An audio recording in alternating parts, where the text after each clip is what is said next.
Want to learn how to block someone on WhatsApp? Staying in touch with all of your friends and family is now easier than ever, thanks to social media. It's also a breeding place for trolls and troublemakers, which is bad. Fortunately, WhatsApp makes it simple to block someone or other irritating unwanted messages. Hello everyone, welcome to Online Help Guide.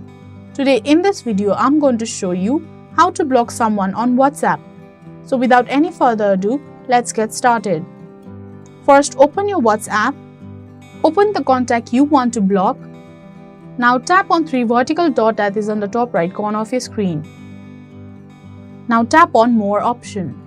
After that, you will see Block option. Tap on it.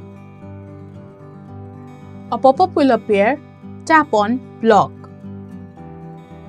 So that is how you block someone on WhatsApp.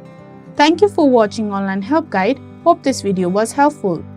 If it was, then hit the like button and comment down if you have any questions or feedback.